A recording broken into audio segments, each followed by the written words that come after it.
Hello. Hello, everyone. I'm Ashleigh. And I'm Toniah. And you're listening to another episode of Hue I Do, the podcast brought to you by your favorite cousins on the bride side.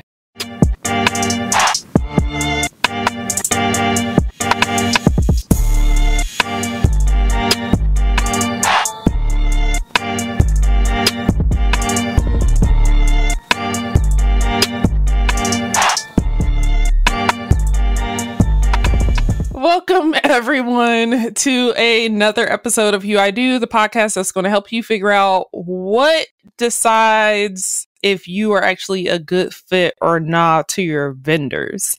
So, with that being said, we are so happy to bring back probably our favorite vendor, a friender at this point. She's been on the show at least 4 or 5 times.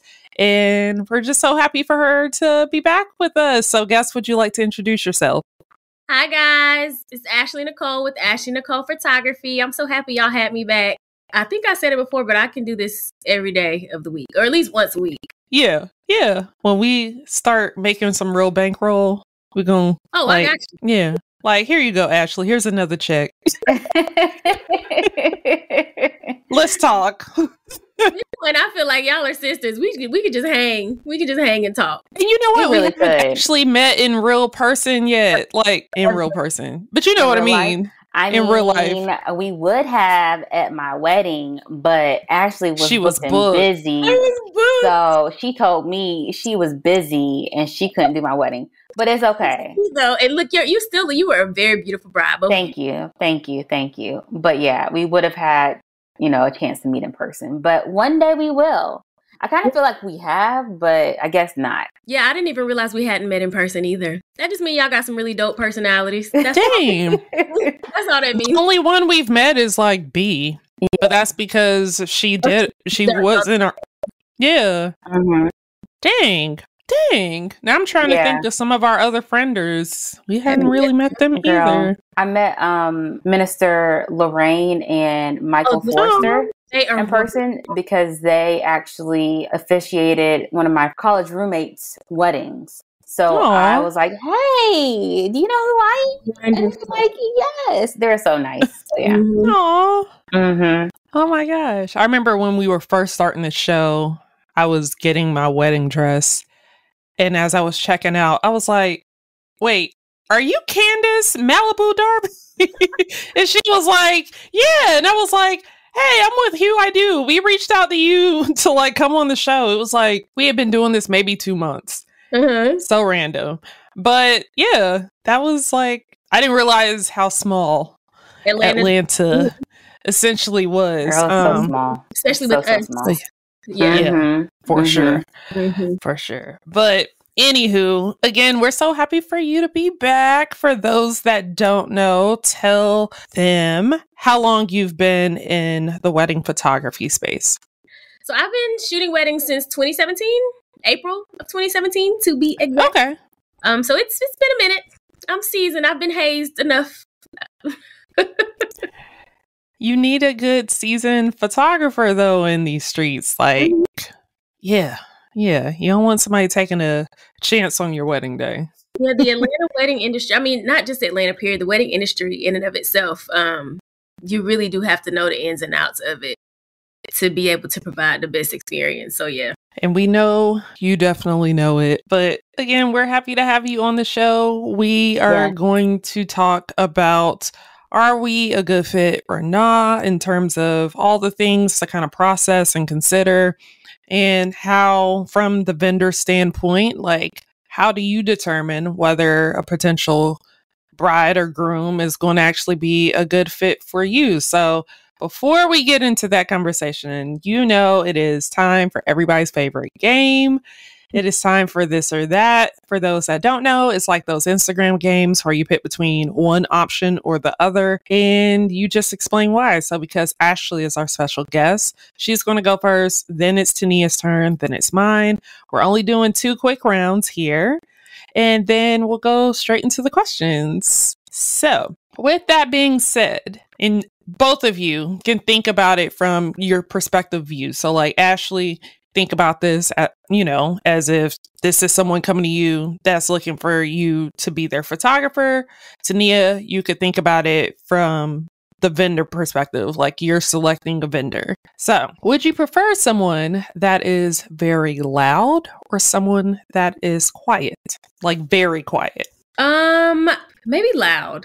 I feel like from a photographer standpoint, if you're loud, you may have, you may not be so much in a shell.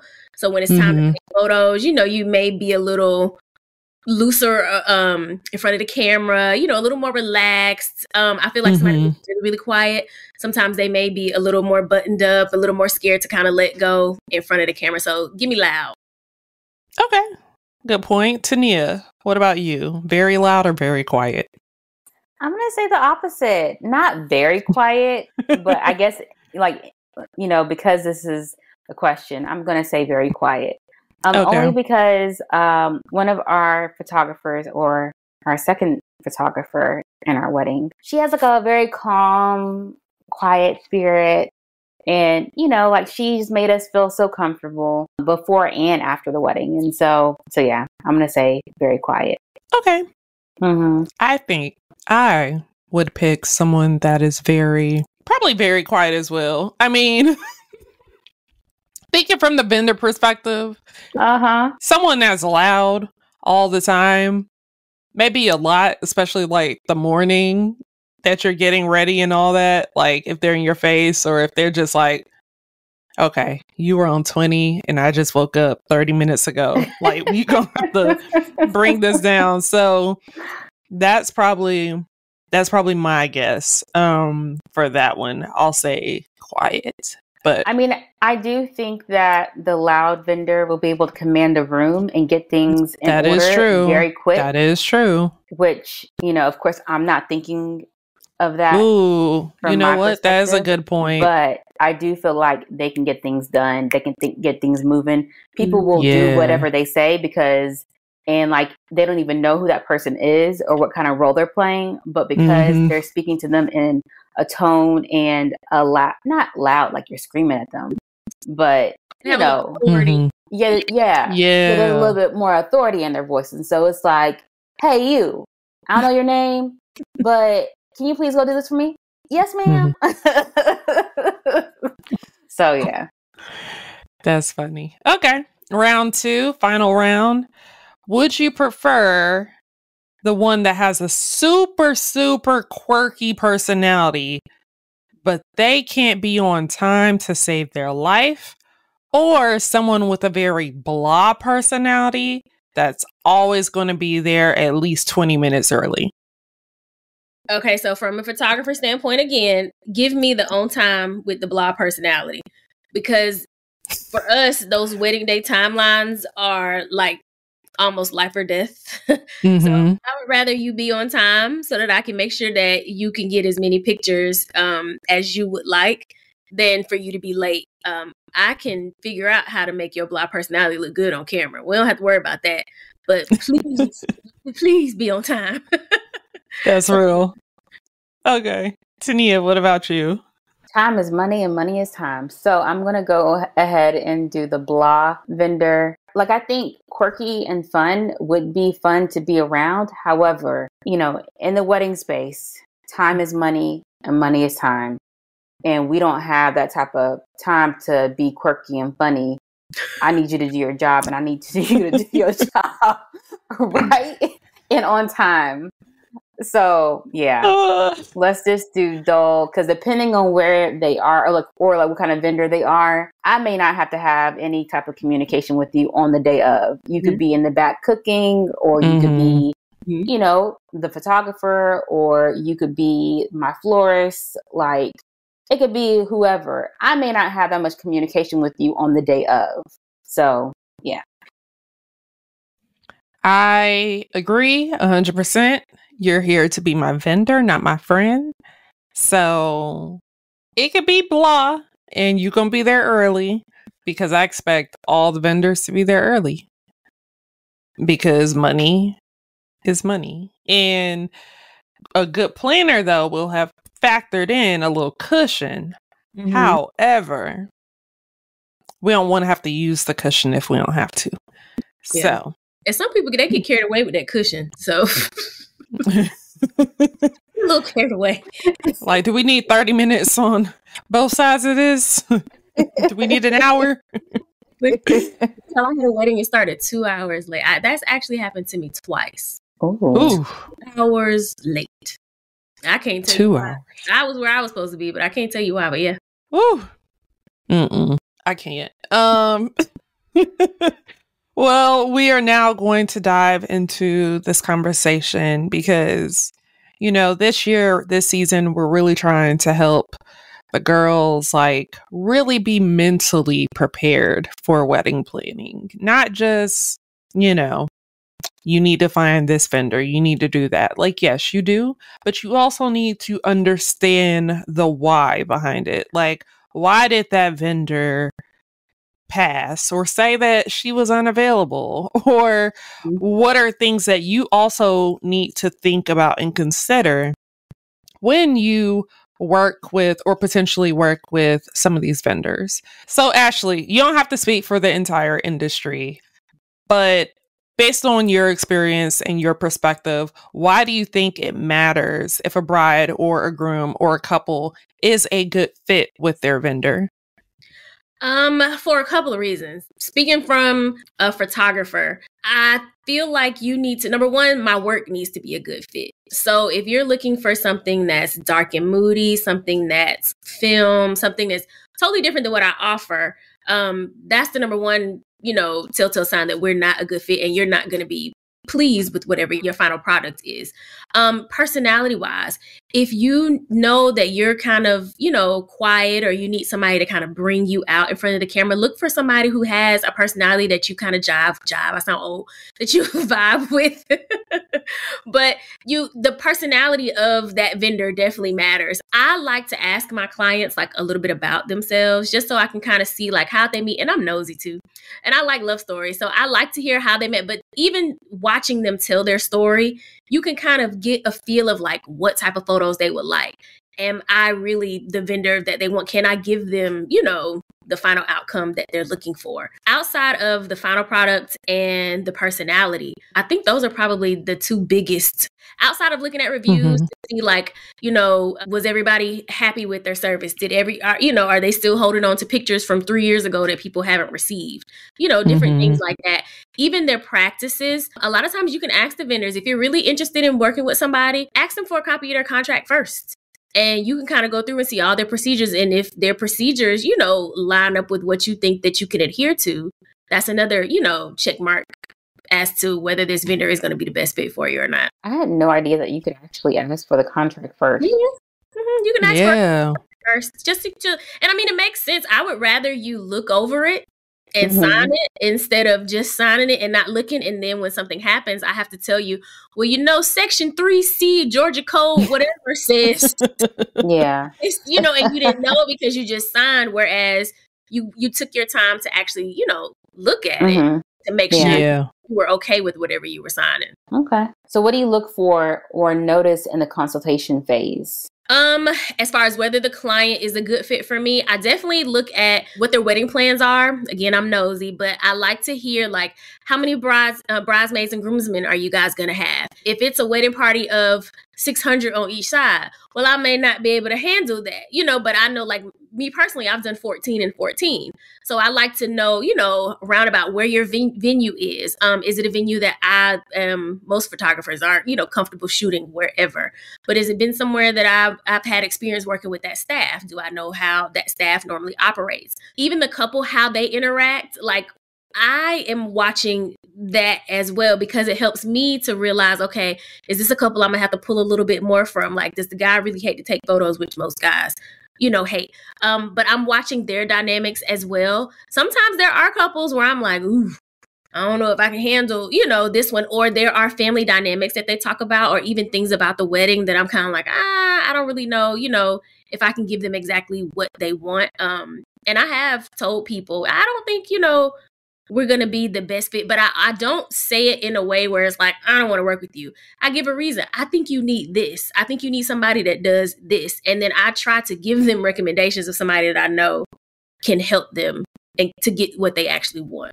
Ooh, are those conversations hard? Like, no, because you know how I am. I'm just, you know, and a lot of times it's definitely, it doesn't come from a rude place, but yeah, definitely like, I don't want to set myself up to not be pleased because, you know, us photographers, like we get our feelings hurt if y'all don't like our work. So I don't want to, you know, I don't want to have my feelings hurt. So I would rather me, you know, still keep, you know, a positive experience and then you get what you actually want out of it too. But no, it's not too bad. And a lot of times it's through email. So, you know, you put a whole bunch of faces, exclamation points, kind of helps. That's real. That is true. When either during that consultation phase or even a little bit before when they submit an inquiry, do you look them up? Like, do you go to their social? Yes, I do. No, do you ask for it though? Like, I don't ask for the Instagram, and I know some people do that. I don't do that, but I am Queen CSI. So I do take a name and stick it in Google or Facebook or, you know, LinkedIn. Number one, to make sure that it's a valid, you know, inquiry, because, you know, sometimes you have other or the photographers trying to get your price in. I mean, you just have people doing crazy stuff nowadays. I could tell y'all stories. So it's just, normally it's for me just to make sure this is actually a real person. Sometimes if I can get access to a Facebook page, sometimes I can look at somebody and see, oh yeah, this may work, or no, they probably not gonna book. I can't 100% explain what it is, but I think just doing it so long, you can kind of figure out. Sometimes even based off the venue that people are telling me that they booked, I can tell if, you know, we're going to be a good fit or not, or if they're actually going to go through and choose me, you know, or whatever. So, yeah. But no, I do. I look you up. Please give me full name and social security number if you can. You just have that good discernment, you know? Yeah. Yeah, definitely. If I can find you on Facebook, oh, I can figure out, oh, they're going to book, or no, they probably won't. Yeah. Most of the time, it's to make sure that it's not a bot or a fake person, or, you know, because anybody can come up with an email address.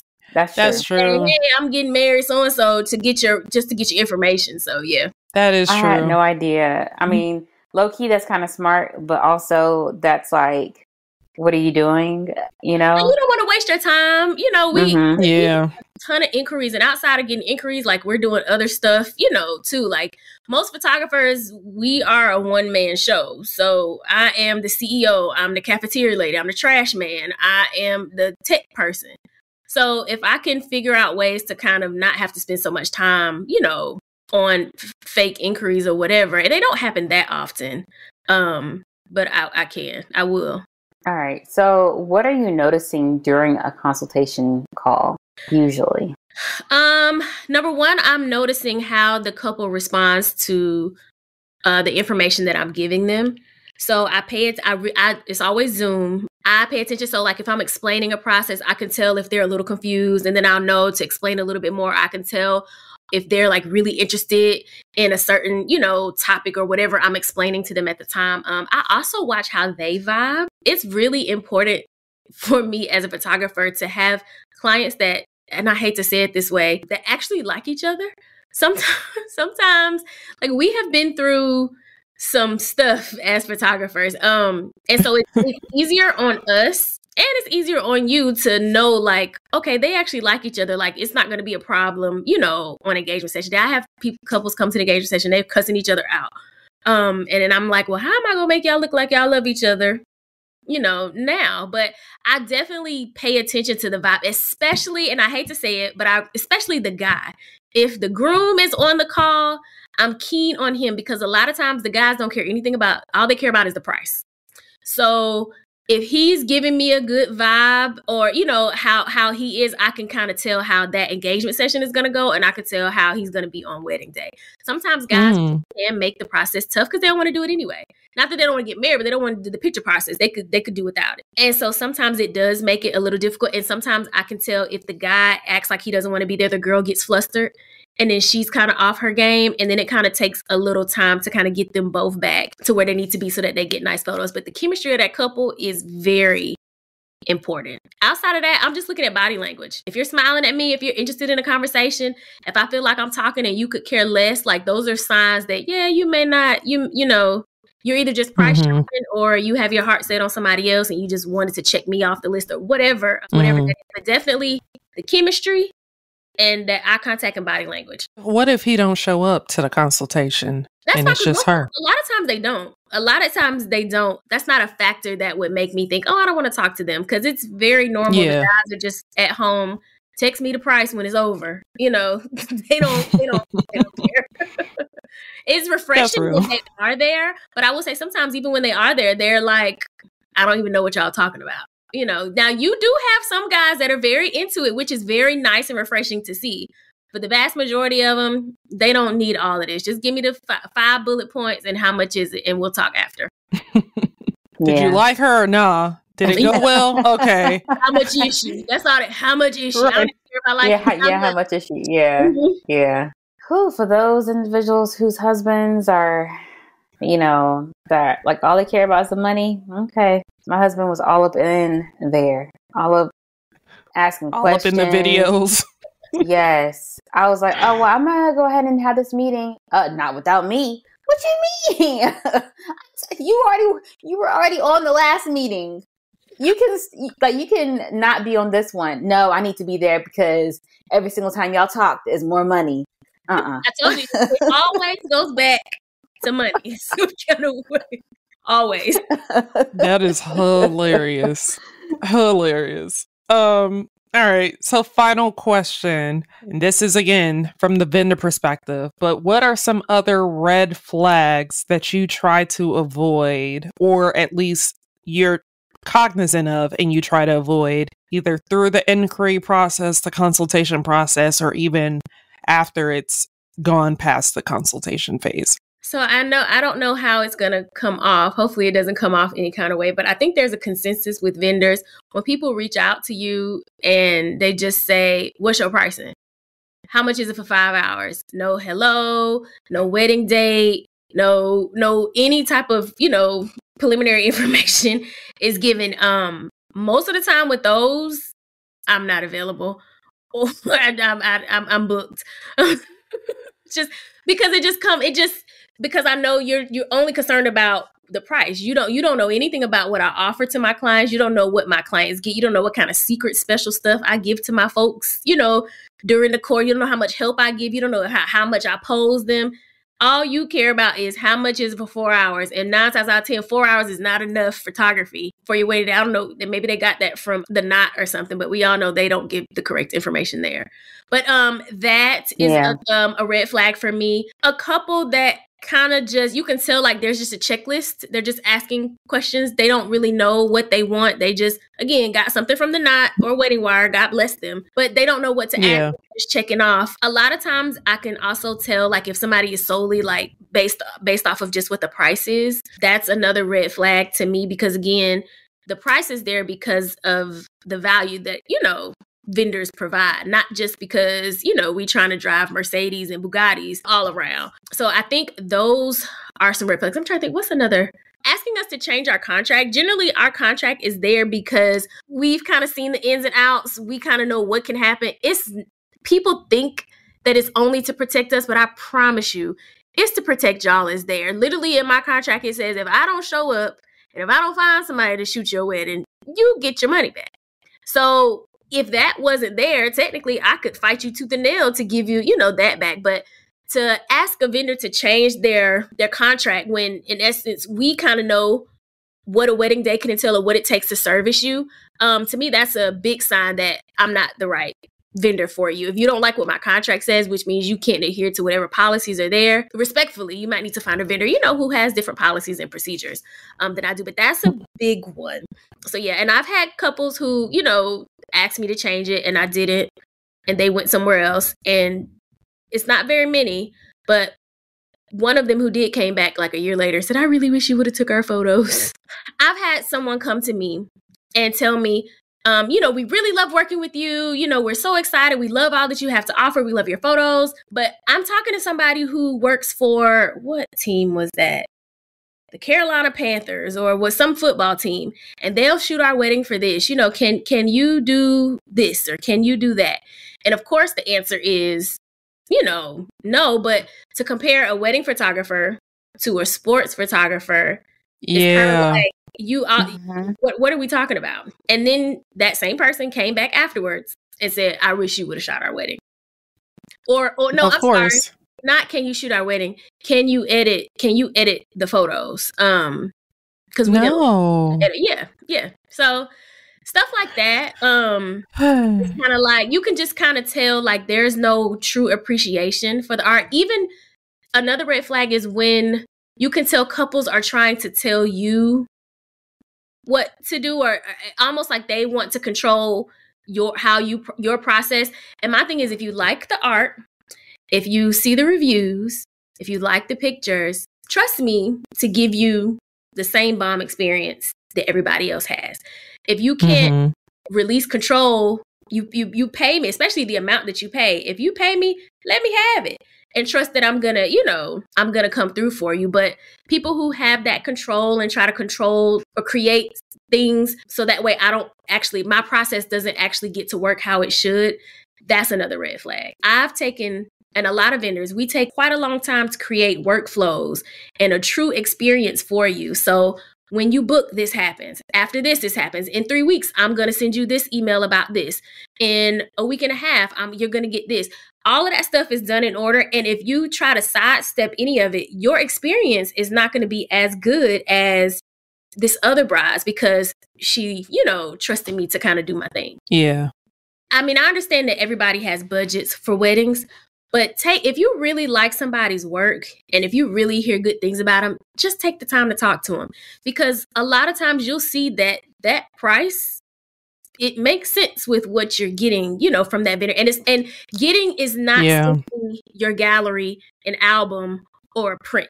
That's not just the getting. The getting is, are they helping me pose? Do they know how to pose? How, like me, you see my necklace is here. If it's over here, when it's time for me to take the photo, I'm going to make sure it's here. Like little details like that. How are they helping me plan? Do they help me find a location, or do I have to figure out the location for my engagement session myself? Do they work with the planner to give me a timeline, or do they just show up and kind of say, hey, this is what it is? How do they work well with other vendors? Are they kind of like, do they have especially with photographers, do they have the superiority complex where I'm the photographer, everybody does what I say, I'm the most important person in the room? Or are they more of a team player? Hey, I know you need me to do this. How can we work together so I can get my shot and you can get whatever you need to get done? Those kind of things go into the price. It's not just your pictures, your album, and everything else. So that's why I said sometimes just talk to people. Sometimes when you talk to them, you'll see she probably should charge a little more than she does, or he, but don't always be so tight on, I can only pay $1,000 for wedding photography. You may need to have wiggle room in there to get the person that vibes with you the most and will give you the product that you like the best. And on time. Cannot emphasize that enough. So I think you really hit the nail on the head about a thing that I feel like we need to have a conversation about too, like another episode, which is about the client experience and how that's becoming devalued in certain spaces, especially as it relates to wedding planning. It is very much what is it? How much does it cost? And keep it moving, instead of realizing that you're paying for a labor, you're paying for an experience. And someone else can do it cheaper, but you're not going to be getting the same thing. And you should want to be catered and pampered and have a very good experience overall when it comes to planning your wedding. But some people, they don't care about. Some people I just want you to show up and take pictures. I want you to do this and this and this, Yeah. They don't want a task manager. They just want a task person. Yeah. It's perfectly fine. You just need to find that vendor that will meet that need. True. Yeah, but I kind of feel like, yes, everything leading up to the wedding and the wedding day is important. But like when you're talking about photography and videography, like you really got to think beyond that, because, you have stopped all communication with, everyone else. but you're still going to be in communication with your photographer and videographer. Yep. For, I mean, hopefully a short time period, but sometimes it's a long time period. Literally. And so, like, you really have to choose, and I'm just speaking from experience, you just have to choose the best vendor that you can, and try your best not to, like, nickel and dime them, because trust me, if you are nickel and diming them, they gonna nickel and dime that time after the wedding to get your gallery or your video back. So just be careful, y'all. Just be careful, because it's crazy out here. A lot of vendors are leaving the industry, so there's only a handful of good quality people out there. So please treat them right. And y'all already know my tidbit. Don't ignore social media, but ignore social media. If just because somebody has 600,000 followers doesn't mean that they're going to be the best for your wedding. I've heard stories. I've had brides tell me, you know, they talk to other vendors, and the vendors were telling them, oh, don't book that person because, you know, they do so and so and so. So really pay attention to the experience that they give people. What do other people say about them? This is very much an industry. I know they always say, oh, no, you make your own, you know, decision about people. No, this is very much an industry where you need to pay attention to what is said, because that's pretty much going to be your experience with them too. Yeah. It didn't come out of thin air. Not that I know of. Yeah. And everyone is not lying. There are some people that lie now, but everyone is not lying. And sometimes, depending upon what you hear, I mean, everybody's human. Vendors are human too. Vendors make mistakes. They mess up. Stuff falls through the cracks. But if you have somebody that's able to take accountability and say, hey, this happened, this was supposed to happen, but I'm going to rectify it and fix it, then to me, that's somebody that, okay, I can trust you. But if you got somebody that's like, oh, no, you were supposed to, or, you know, it's everybody else's fault but theirs, and they don't have a real way to rectify it so that you're actually satisfied, then yeah, that's a red flag. I wholeheartedly agree. All right. Well, we are going to move into wedding vendor love. Ashleigh, who would you like to shout out this week? Okay. So I am shouting out, I keep calling her my boo, but Glam by Mame. She is one of my absolute favorite bridal hair vendors. She also does my hair. It looks better than this, so please don't use this as your your ad to go to her. I'm just kidding. But no, I love Mame. She is so sweet. Her hair is bomb. Like, edge is always laid. You don't have to worry about the edge control, turn it. I mean, she has you laid completely. Every time my brides book with her, y'all know I love B and Mame. They have like a little joint package going on now, but every time I'm like, ooh, Jesus, thank you, Lord. Because I know it's not going to be a whole bunch I got to Photoshop when those two together. So no, Glam by Mame, she is who I highly recommend for your bridal hair needs. Love it. So my second vendor is Alyssa with The Perfect Creation. I am absolutely obsessed with her floral design work. She is another vendor. When I see her name on my list, I'm like, ooh, I get literally like on pins and needles to go and see what she does. Her work is phenomenal. Her personality is bomb. She will literally make your wedding look like a paradise. She did that wedding that I just did this past weekend. She is absolutely, every wedding that I have done with her, my mouth has been on the floor the entire 8 hours. So yes, Alyssa with The Perfect Creation. Perfect. Well, Ashleigh, thank you so much for coming on and chat with us again. For anybody that's curious, if they want to find you, if they want to inquire about your services, tell them where they can do that. So yes, you can check me out on Instagram. It's at Ashleigh Nicole Photos ATL. My website is ashleighnicolephotos.com. Facebook is Ashleigh Nicole Photos ATL. I'm on Threads. What else, y'all? YouTube. I just post shorts. YouTube has the same content as Instagram, so don't worry about YouTube. But TikTok, Ashleigh Nicole Photos ATL. But yeah, please say hey. I'm definitely not one of those people that you can't talk to. I like to get to know you. Again, I said I'm nosy, so there's that. Oh my gosh. And if you don't like Ashleigh, you're like one of the people on the this or that. You have the blah personality. So get out of here. God bless y'all. I appreciate that. I'm going to go tell my children that just to make So thank you so much again for coming on and chatting with us. And to everybody that was listening, we hope you enjoy. Don't forget to leave a review if you haven't done so. It's been a minute since we've had some reviews, so help your girls out. But yeah, y'all take care. See y'all next week. Bye. Bye.